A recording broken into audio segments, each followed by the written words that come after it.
الله أكبر الله أكبر.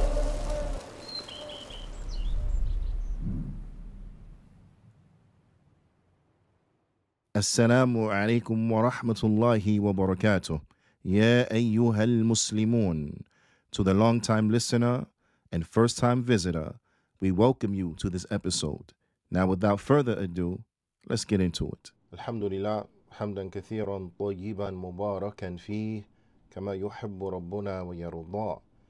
Ashhadu an la ilaha illallah wahdahu la sharika lah. وأشهد أن محمدا عبده ورسوله الناصح الأمين اللهم صل على نبينا محمد وعلى آله وصحبه أجمعين ومن تمسك بسنته إلى يوم الدين ثم أما بعد يا عباد الله. You know, a man came to the Prophet sallallahu alaihi wasallam one day. And in fact, he was a man who used to live in the desert. He was a A'rabiyun. He was a man who was a desert dweller. And bithnillahi ta'ala, this simple fact, you will see its relevance, bithnillahi ta'ala, by the end of this session, right?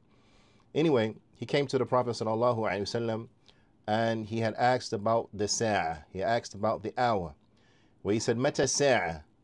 When is the last day going to be? When is the final hour going to take place? The Prophet sallallahu alaihi wasallam, he asked a very tremendous question, because you know it's very popular, it's very entertaining for some people. They like to know when is going to be the last hour. They like to have this discussion. They like to talk about it. They like to get into it. When is going to be the last hour? And I'm not saying that this was the intention of the questioner, that it was for pure entertainment. No, this was not the case. They really wanted to know, because they wanted to get ready for it, right? In any event, the Prophet sallallahu alaihi wasallam, he asked a tremendous question, and that question was, "Ma a'dadta laha?" What did you prepare for it, right? Because what's really important is not necessarily knowing exactly when the last hour is going to take place. What's really important is, what are you preparing for the last hour? That's the real question. Because if you are adequately preparing for the last hour, then it doesn't matter when it happens. It can happen today or tomorrow or next month or next year. If you're adequately prepared for it, it doesn't matter. You're prepared for it. If you're not prepared for it, then your knowledge of exactly when it's going to take place is not going to help you. So the real question is not when is the last hour, but what have you prepared for the last hour? Okay? So this is the takeaway. What have we prepared for the last hour? What are we preparing for the last hour? So with that being the case, it's important to know its signs. To know the signs of the last hour, very important. Very important, okay? It's like when you're taking a test and that proctor tells you 10 minutes left, right? This is a good indication to you to let you know that the test is nearing its end. So to push it into that next gear to get ready for its conclusion. So knowing the signs of the hours nearing and of the hour drawing near, very important, because this is a reminder to us to step up our preparations, okay? So with that being the case, Jibreel alayhi salatu wasalam, in that famous hadith in Jibreel, he came to the Prophet sallallahu alaihi wasallam, and he asked a tremendous question, because in this was a learning lesson, or this was a opportunity where he was teaching us. He was asking these questions, but in reality, he was teaching the Muslims by way of asking these questions. So this was a great learning opportunity. This was a great learning moment, okay? So Jibreel, he asked the Prophet ﷺ, where he mentioned it to him, فَخْبِرْنِي عَنِ السَّاعَةِ. He told the Prophet ﷺ, tell me about the hour. Listen to the response of the Prophet ﷺ, because there are tremendous lessons that are contained in this response that we're not going to be able to get into because it is not the focus of today's sitting, but there are a lot of fruits, a lot of values, a lot of gems in this response. The Prophet ﷺ, he told him, مَا الْمَسْئُولُ عَنْهَا بِأَعْلَمْ مِنَ السَّائِلِ. He said the one being asked about it is not more knowledgeable than the one who was asking the question. Now, and there is so much value, so much benefit, so many gems in that response.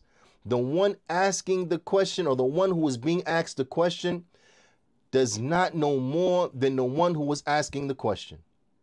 Okay? That both you and I, we don't have the answers when it comes to this particular question. There's so many gems in that. So much benefit contained in that. Ala kulli hal. Jibreel, alayhi salam, he went on to bring forth a clarifying question. So he said, فَخْبِرْنِي عَنْ أَمَرَاتِهَا. He says, so tell me about its signs. أي علاماتها. Tell me about the signs. Those signs that when you see them, then you know that the hour is getting close. The day of judgment is about to happen. So the Prophet sallallahu alaihi wasallam, he said, قال أن تلد الأمة ربتها.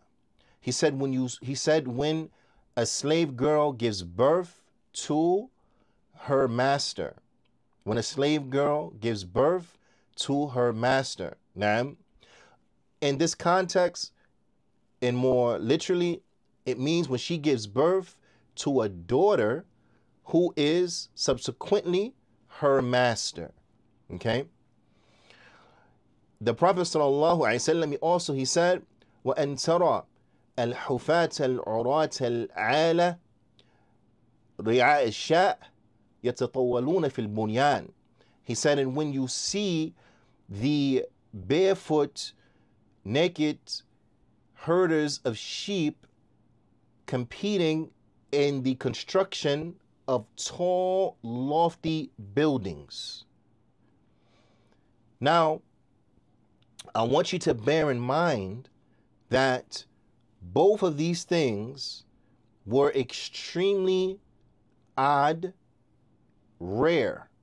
They were extremely astonishing events.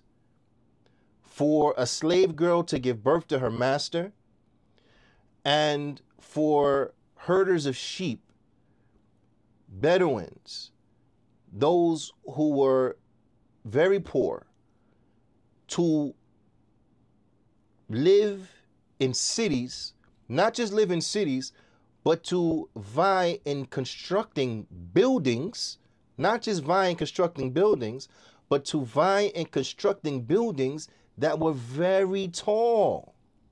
You have to think, in this time, there were no skyscrapers. This was not common amongst humanity during this time to build lofty buildings, very tall buildings. This was not something that was common.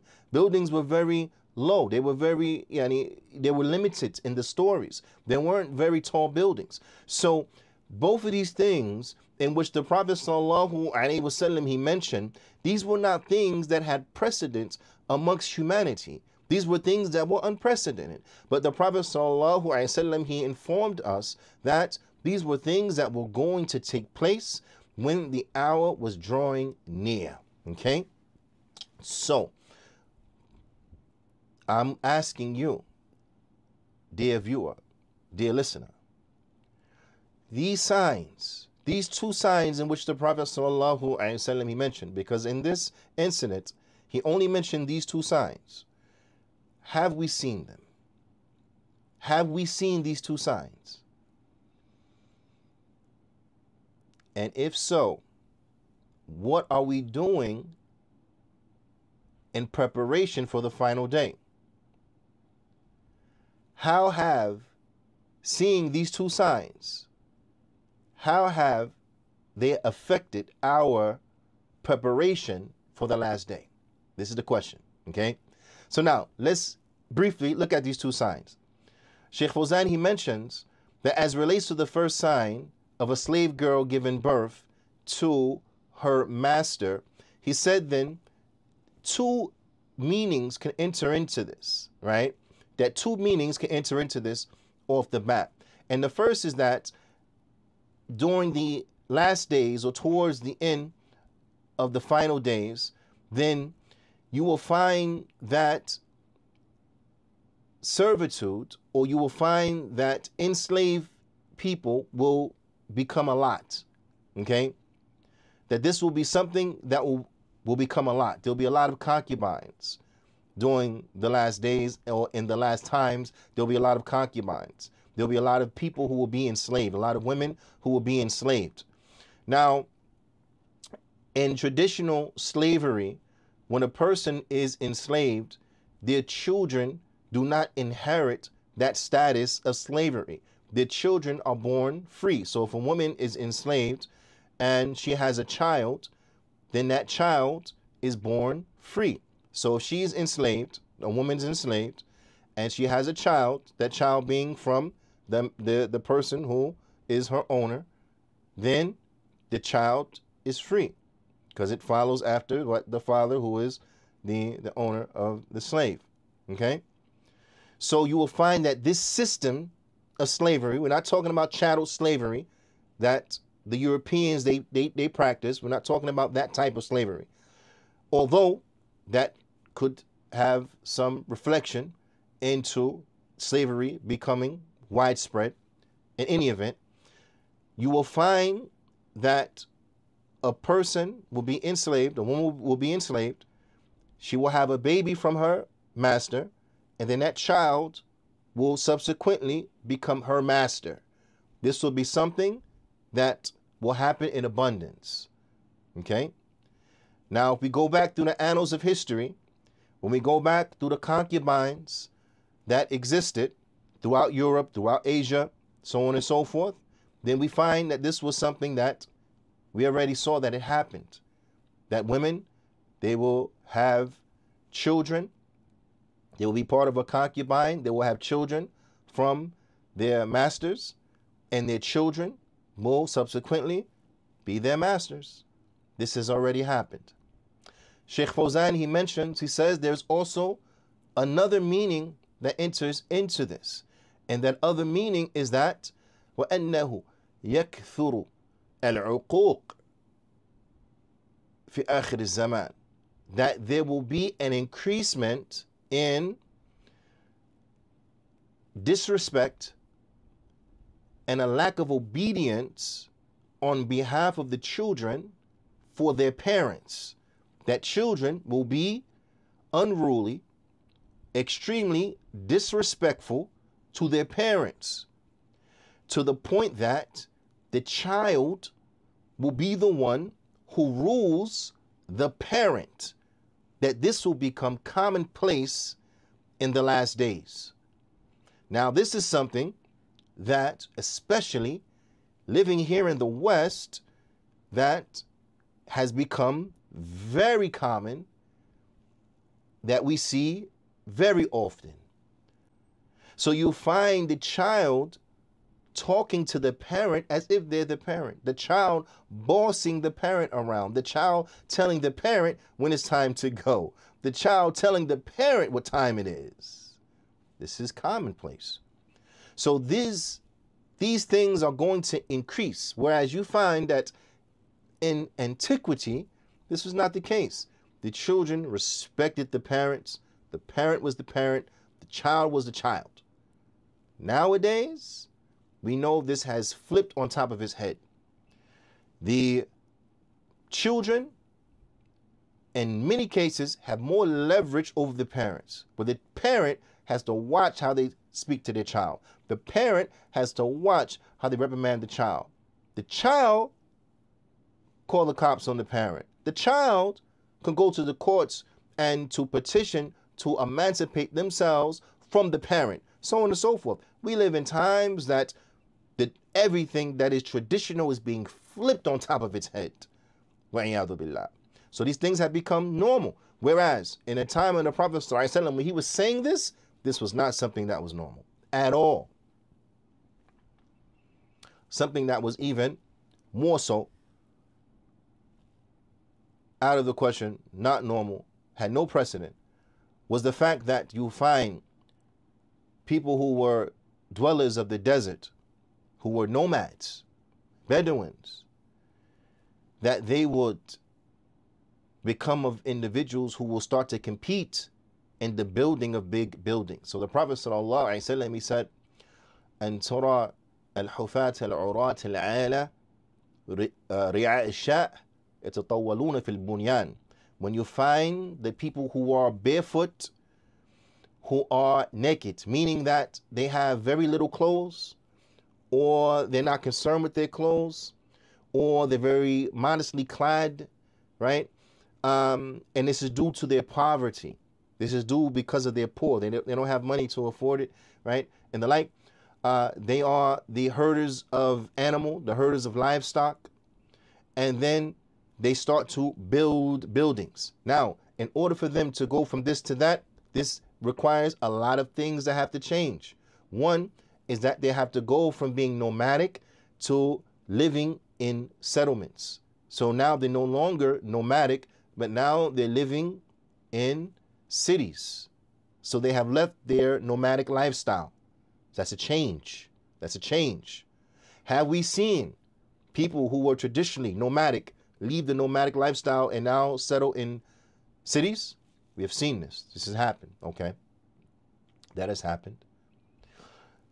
They were scantily clad due to them being very impoverished, barefoot due to their poverty, right?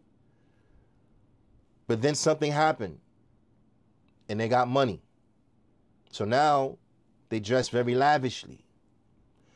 They used to be herders of livestock, be it sheep, camels, whatever the case is, right? So the herders of sheep, this is an example, but it's not restricted. So it could be camels, or it could be other forms of livestock. This was their business. This is how they used to make their money.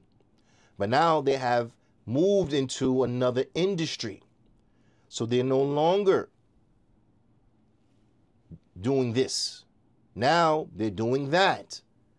Okay, so there's another change in industry. An industry where they had very modest wages, now to an industry where they're making massive amounts of money. So now they can afford good clothes, luxury, and the like. Okay, has this happened? Have people who used to be nomadic, who used to be herders of livestock, now found new sources of revenue that have moved them away from livestock, that have moved them away from pearls, right? Trading in pearls and in frankincense and myrrh and things like this, have moved them away from these old industries into now new things? Yes, yes. Okay. These new industries, are they industries that yield massive amounts of money? Yes, massive amounts of money. The wages that come from these new industries, does it afford them the luxuries of the best and finest of clothes and the like? Yes, it does. Has it taken them from their nomadic lifestyle to a lifestyle that is a lifestyle that is set in cities? Yes, it has. Does that lifestyle afford them, and does this new industry afford them the resources needed to build lofty buildings? Yes, it does. And have they done this? Yes, they have. Have we seen this? Yes, we have. Is this normal? Yes, it is. Did the Prophet ﷺ tell us that this was going to happen? Yes, he did. And it has happened exactly the way that he said it would. And he told us that this was a sign from the signs of the day of judgment. That when we see these things, the day of judgment is getting close. So just like the Prophet ﷺ, he told that Bedouin who all of those hundreds and hundreds of years later, those who used to be like him now will be those who will be these ones who are competing in the building of tall, lofty buildings. What have you prepared for it? This is the question that we have to ask ourselves now that we have seen these signs in which the Prophet ﷺ, he has mentioned to us. What have we prepared for it? إلا اللقاء استودعكم الله والسلام عليكم ورحمة الله وبركاته.